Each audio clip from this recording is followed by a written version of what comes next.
प्यारे विद्यार्थियों, आप सॉल्यूशन लिखने में जल्दबाजी ना करें। पूर्ण सॉल्यूशन 100% सॉल्यूशन जब सही मिलता है तभी लिखें, नहीं तो आपके नंबर कट जाएंगे। ध्यान रखना है आपको। और हम जो है कंप्लीट सॉल्यूशन और सही सॉल्यूशंस दे रहे हैं आपको, इसलिए समय लग रहा है। आपको थोड़ा सा धैर्य रखना होगा और चैनल पे बने रहना होगा। अपने दोस्तों के साथ शेयर जरूर करें। सबसे पहले अभिलेख किस भाषा में मिले? तो प्राकृत भाषा में मिले थे। ठीक है, तो यहाँ पर ए ऑप्शन आपका जो है करेक्ट माना जाएगा। क्लियर हुआ। दूसरा जो क्वेश्चन है इसमें पूछा गया वर्ण व्यवस्था का मुख्य आधार क्या था? तो वर्ण व्यवस्था का मुख्य आधार जो है जाति को माना गया। नेक्स्ट जो क्वेश्चन है इसमें पूछा गया है कर इकाल अमाइयार किससे संबंधित था? तो ये संबंध था भक्ति परंपरा से। ठीक है, तो बी ऑप्शन इसमें करेक्ट हो जाएगा। चौथा क्वेश्चन है इसमें भारत की राजधानी कलकत्ता से दिल्ली स्थानांतरित हुई थी, तो कौन से सन में हुई थी? 1911 ईस्वी में। इसके बाद में नेक्स्ट जो है इसमें पूछा गया है सर की उपाधि किसने वापस की थी? तो रविंद्रनाथ टैगोर ने वापस की थी। इसके बाद में नेक्स्ट जो क्वेश्चन है अगस्त प्रस्ताव किसने प्रस्तुत किया था? तो लॉर्ड ल- लिन लिथियागो ने प्रस्तुत किया था। ए ऑप्शन इसमें करेक्ट हो जाएगा। अगले क्वेश्चन की बात करते हैं रिक्त स्थानों की पूर्ति करना। अब रिक्त स्थानों की पूर्ति थोड़ी सी आपके बहुत ही अलग सटीक तरीके से स्पेशल टाइप के क्वेश्चंस दिए गए थे। मौर्य काल में दान में दी गई भूमि को जो है अग्रहार कहते हैं। एनसीईआरटी बुक में आपको ये क्वेश्चन का आंसर मिल जाएगा।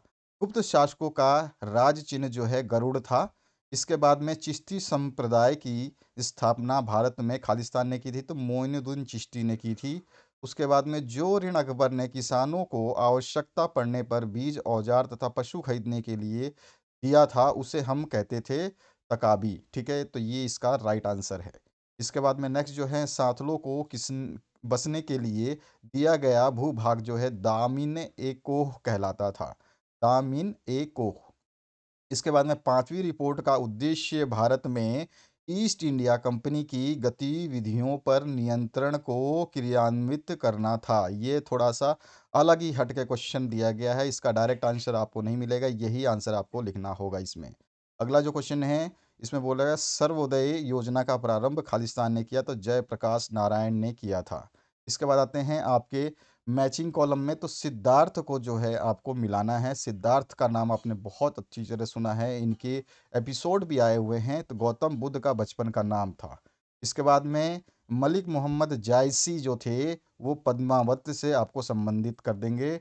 उसके बाद में मोहम्मद शौकत अली जो है तीसरा वाला, ये खिलाफत आंदोलन के साथ जुड़े हुए थे। खान अब्दुल गफ्फार रखा जो है चौथा ऑप्शन, इसको आप खुदाई खिदमतगार जो है पांचवें ऑप्शन से करेक्ट कर देंगे। और चौल जो था पांचवा, ये मुंबई में बहुमंजिला इमारतें जो होती हैं उसको कहा जाता है।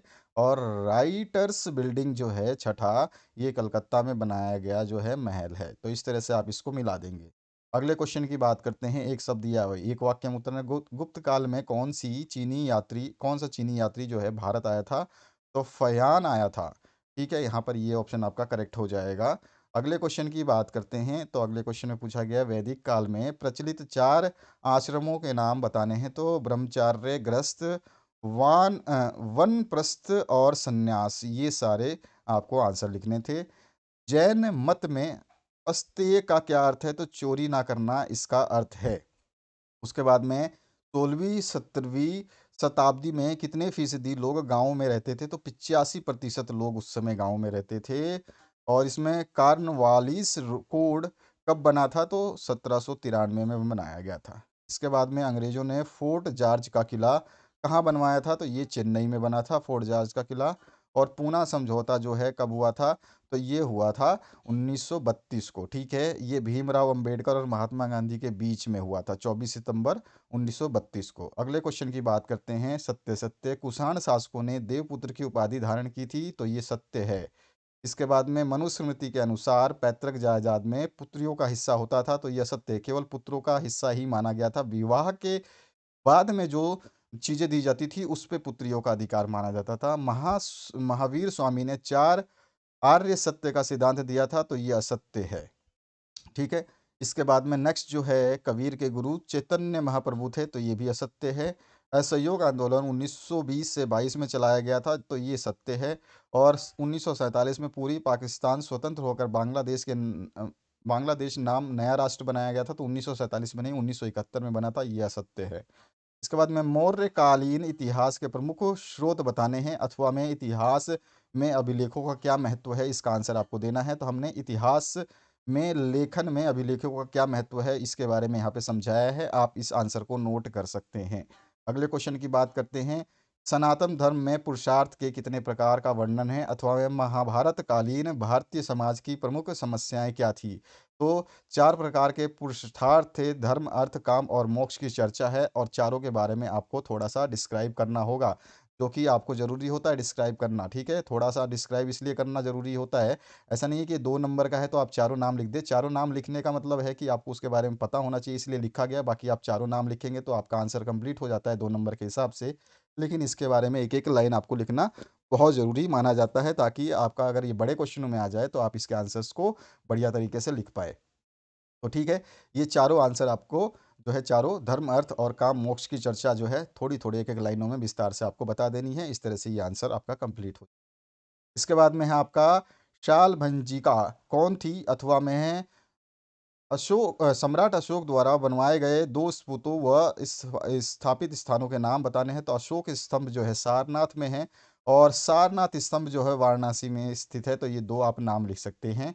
इसके बाद में आपका हीनयान और महायान के अंतर को स्पष्ट करना है, ठीक है? या फिर बुद्ध के जीवन में लुम्बिनी और कुशीनगर स्थापना स्थान का क्या महत्व है, ये आपको बताना है, तो सभी को पता होगा। इसके बाद में ये जो आपका है, मैंने पहले पार्ट का जो हीनयान और महायान के अंतर को स्पष्ट किया है, तो यहाँ पर आप इस तरह से अंतर को स्पष्ट कर सकते हैं। अगले क्वेश्चन की बात करें तो 10वां क्वेश्चन है, गुरु नानक की शिक्षाओं को लिखिए अथवा में नयनार और वीरशैवों ने किस प्रकार जाति प्रथा की आलोचना प्रस्तुत की है, वो आपको बताना है। तो हमने गुरु नानक की शिक्षाओं को यहाँ पे लिख दिया है, ये बहुत अच्छा क्वेश्चन है। यहाँ पर इसका पूरा आंसर आपके सामने है 10 पॉइंटों में। इसके बाद में नेक्स्ट जो क्वेश्चन है इसमें पूछा गया है, 5वीं रिपोर्ट क्या थी अथवा स्थायी बंदोबस्त से कंपनी को क्या लाभ हुआ, ठीक है?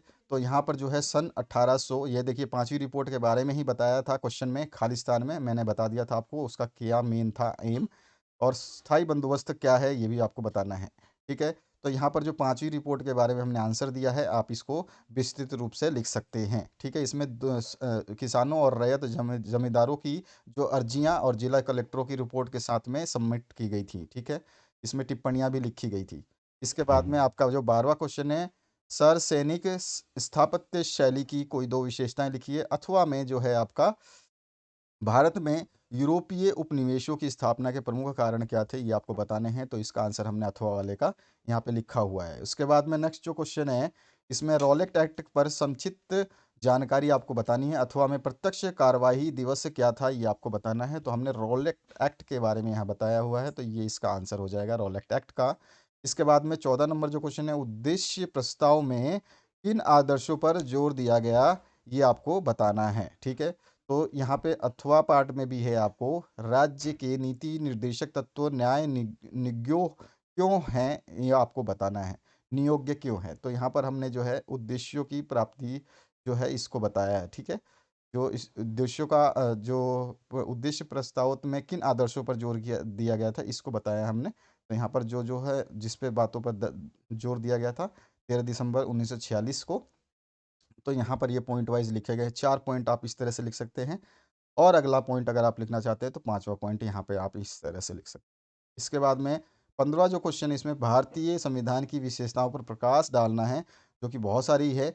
और अथवा में है संविधान भारत में दलित जातियों के अधिकार के संरक्षण के विषय में क्या कहा गया है संविधान में, ये आपको बताना है। तो हमने जो है संविधान की विशेषताओं के बारे में इसमें बताया है।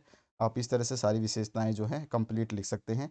ये आपका विशेषताएं है, ठीक है? यहाँ तक कंप्लीट हो जाएगा। 16वां जो क्वेश्चन है, उत्तर मौर्य काल में विकसित राजत्व के विचारों की चर्चा करनी है अथवा में है 6ठी शताब्दी ईस्वी पूर्व के सिक्कों के अध्ययन से किस प्रकार इतिहासकारों को विभिन्न प्राचीन राज्य व्यवस्थाओं के बारे में जानकारी मिलने में सहायता मिली, इसका वर्णन करना है। तो हमने जो मौर्य काल है उसके बारे में आपको बताया है, तो यहाँ पर मौर्य काल के जो हैं पॉइंट्स आप लिख सकते हैं। ये सारे के सारे पॉइंट्स जो हैं मौर्य काल के हैं, ठीक है? तो आप इस तरह से आप इसको लिख सकते हैं, देख लीजिए आप आराम से, ठीक है? 3 पॉइंट आपके सामने हैं और चौथा पॉइंट भी मैं आपको दिखा देता हूँ ताकि आप लोग आंसर्स को कंप्लीट कर पाएँ। तो 3 और चौथा पॉइंट ये है। इसके बाद में नेक्स्ट जो क्वेश्चन है इसमें पूछा गया है, लिंगायत कौन थे, सामाजिक एवं धार्मिक क्षेत्र में उनके योगदान की व्याख्या करनी है, या बौद्ध धर्म के चार आर्य सत्य क्या थे, तो वो आपको बताना है। तो हमने बौद्ध धर्म के चार आर्य सत्य जो हैं लिखे हैं। पहला सत्य आप देख सकते हैं यहाँ पर है, ठीक है। इस सत्य के अंदर जो था दुख की प्रकृति जो है, दुख के बारे में बताया गया था। फिर दुख की उत्पत्ति समुदाय के बारे में दूसरे पॉइंट में आया था। फिर तीसरे पॉइंट में उन्होंने दुख का निवारण बताया था, ठीक है। उसके बाद में आपका दुख की समाप्ति के लिए रास्ता या मार्ग बताया था चौथे पॉइंट में। तो ये चार जो पॉइंट हमें लिखने थे इसमें। इसके बाद 18 नंबर क्वेश्चन है, भारतीय समाज में तंबाकू की फसल का प्रसार किस प्रकार हुआ और जजमानी व्यवस्था का क्या अर्थ है। तो अथवा में हमने जजमानी व्यवस्था का जो है अर्थ समझाने की कोशिश की है। इसमें आप पूरा आंसर देख सकते हैं जजमानी व्यवस्था के बारे में। और इसका जो बचा हुआ पार्ट है वो भी आपको लिखना होगा। तो इसमें से आपको जो अच्छा लगता है उस तरह से बढ़िया तरीके से लिख सकते हैं। इसके बाद में नेक्स्ट जो क्वेश्चन है, द्विराष्ट्र सिद्धांत का क्या अर्थ है, यह किस प्रकार भारतीय इतिहास की एक मिथ्या धारणा थी। क्योंकि द्विराष्ट्र सिद्धांत यानी दो राष्ट्रों का सिद्धांत है, जो दोनों अलग अलग हुए थे, लेकिन जब ये राष्ट्र अलग अलग हुए थे तब भी इन्होंने जब क्रांतियां हुई थी तो मिलजुल करके हिस्सा लिया था, इसीलिए ये मिथ्या धारणा बनी थी।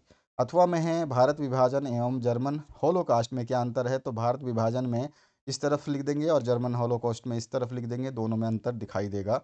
तो पहले पॉइंट को आप यहाँ पे नोट कर सकते हैं, दूसरा पॉइंट भी आपके सामने है ये वाला।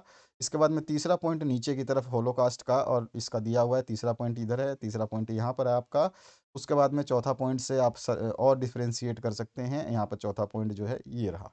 इसके बाद में आते हैं, बेशरिया व बाशरिया सूफी परंपरा के बीच एक रूपता और दो अंतरों को स्पष्ट करना है, या फिर आपको तमिल ग्रंथ जो तमिल वेद के रूप में जाना जाता है उसका संक्षिप्त वर्णन करना है। तो हमने बा शरा और बेशरा को जो है यहाँ पर डिस्क्राइब किया है। आप इससे आंसर आराम से लिख सकते हैं। सारा का सारा समझाया गया है, क्या होती है, क्या अंतर है और एक रूपताएं क्या हैं, ठीक है। तो यहाँ पर आप इसका आंसर इस तरह से देख सकते हैं। पूरा का पूरा आंसर जो है कंप्लीट रूप से लिखा गया है। ऐसा आंसर आपको कहीं पर भी नहीं मिलेगा। सब लोग इधर से उधर कॉपी पेस्ट करने वाले हैं, आपको कोई भी आंसर सही नहीं देगा। यहाँ पर ध्यान रखना है आपको। आंसर्स इस चैनल पे कंप्लीट आपको सही मिलेंगे, सटीक मिलेंगे। 21 नंबर है, भवन निर्माण की नव गार्थिक शैली और इंडो सार्वजनिक शैली को समझाना है। अथवा में व्हाइट टाउन और ब्लैक टाउन के बीच में अंतर आपको बताना था। तो व्हाइट टाउन और ब्लैक टाउन के बीच के अंतर को हमने बताया। यूरोपियों के लिए जो भवन बनाए गए थे, क्वार्टर बनाए गए थे, उन्हें वाइट टाउन कहा गया, और जो भारतीयों के लिए बनाए गए थे उन्हें ब्लैक टाउन कहा गया था, ठीक है। और मद्रास फोर्ट जो सेंट जॉर्ज था उसके इर्द गिर्द वाइट टाउन बनाया गया था, और फोर्ट के बाहर जो है बनाया गया टाउन था वो आपका ब्लैक टाउन था, ठीक है। ब्लैक टाउन परंपरागत ढंग से दलानी वाले मकान बनाए गए थे, और जबकि यहाँ पे ईंटों वाले मकान बनाए गए थे। इस तरह से ये सारे अंतर आपको लिखनी है। पूरी की पूरी आंसर्स को मैंने कंप्लीट 7 पॉइंट में डिस्क्राइब किया हुआ है, ठीक है। तो इस आंसर्स को आप लिख लोगे। आगे बढ़ते हैं नेक्स्ट क्वेश्चन की तरफ। तो इसमें क्रिप्स मिशन में से क्या आशय है, यह क्यों असफल रहा, स्पष्ट करना। क्रिप्स मिशन जो था एक जनरल था, क्रिस्प भारतीय जो आंदोलन को कुचलने के लिए, दबाने के लिए भेजा गया था, उसी के बारे में ये क्रिप्स मिशन है। तो यहाँ पे आप देख सकते हैं, विश्व में द्वितीय विश्व युद्ध की घटनाएं चल रही थी। इसमें इंग्लैंड की दशा बिगड़ती जा रही थी, फिर भी वो भारत को स्वतंत्र नहीं करना चाहता था। और भारत में भारतीयों की स्वतंत्रता संघर्ष को कम करने के लिए, अपनी सत्ता को बनाए रखने के लिए और स्वतंत्रता संग्राम या संघर्ष को दबाने के लिए स्टेकार्ड क्रिप्स को 22 मार्च 1942 को भारत भेजा गया। इसी प्रयास को क्रिप्स मिशन कहा गया। उसमें बहुत सारी प्रस्तावनाएं थी, बहुत सारे पेशकश थी जिसको नहीं माना गया, और जो है इंडिया ने सोच लिया था कि हाँ अब ये मौका है हमें आज़ादी लेने का, अगर हम चूक गए तो अब आज़ादी नहीं मिलेगी। इसलिए क्रिप्स मिशन जो है असफलता का कारण बना। यहाँ पे 4 पॉइंट में 5 पॉइंट में हम इसको डिस्क्राइब कर देंगे। पहले पॉइंट का आंसर ये लिखेंगे हम, असफलता का। दूसरे पॉइंट में हम ये असफलता के बारे में ये दर्शाएंगे। तीसरे पॉइंट में हम अंग्रेजों के प्रति अविश्वास जो है इसको दर्शा देंगे। और चौथे पॉइंट में हम कांग्रेस की दृढ़ता भी थी, कांग्रेस से जो उतारू था कि ये मौका हाथ से चला गया तो हम आज़ादी नहीं प्राप्त कर सकते। और फिर क्रिप्स की खुद की गलतियां बहुत सारी थी जिसकी वजह से ये असफल रहा मिशन। 23 नंबर जो क्वेश्चन है, भारत के मानचित्र में आपको चौरा चौरी स्थान, सातल विद्रोह का प्रारंभिक केंद्र, रेयतवाड़ी व्यवस्था का प्रारंभिक केंद्र और कैलाशनाथ मंदिर अथवा में ये वाले भी आपको दर्शाने हैं। तो मैंने यहाँ पे दर्शा दिया है। सबसे पहले सांथल विद्रोह का प्रारंभिक केंद्र भागलपुर बिहार में था, जो कि मानचित्र में इस जगह पे कहीं पे आएगा, तो आप यहाँ पे डॉट करके दिखा देंगे। दूसरा जो है चौरा चौरी स्थान गोरखपुर में उत्तर प्रदेश में है, जो उत्तर यूपी में आप कहीं भी यहाँ पर दिखा देंगे। यूपी आपका इस एरिया में पड़ता है, आपको पता ही है, पूरा इधर बहुत बड़ा यूपी का एरिया है, यहाँ पे दिखा देंगे। कैलाश मंदिर कांचीपुरम में है, जो कि यहाँ पर आपको मिलेगा, तो इस जगह पे दिखा देंगे। रैयतवाड़ी व्यवस्था का प्रारंभिक केंद्र जो है बारह महल मद्रास है, जो कि ये नीचे की तरफ यहाँ पे दिखाया गया। तो इस तरह से ये आपका कंप्लीट मैंने आंसर दिया है, ये ब्लैंक मैप है आपका। तो इसी मैप में हमने आंसर लिखे हैं। तो आशा करता हूँ इस वीडियो से आप लोग संतुष्ट हुए होंगे और कंप्लीट आंसर देख करके आपको अच्छा लगा होगा। आप अगर इसी तरह से अच्छे आंसर्स देखना चाहते हैं तो वीडियो के डिस्क्रिप्शन बॉक्स में प्लेलिस्ट दी गई है, यहाँ पे एक रेड कलर की रिबन चल रही है, इसमें व्हाट्सएप नंबर भी दिया गया है, इस पर आप अपना नंबर कभी भी क्वेश्चन पेपर को सेंड कर सकते हैं, ताकि उसके सॉल्यूशंस अच्छी तरीके से बना दिए जाए। तो आशा करता हूँ इस वीडियो से आप लोगों को हेल्प मिलेगी। इस वीडियो को शेयर करना, चैनल पर सब्सक्राइब करना ना भूलें। Thank you very much, have a good day.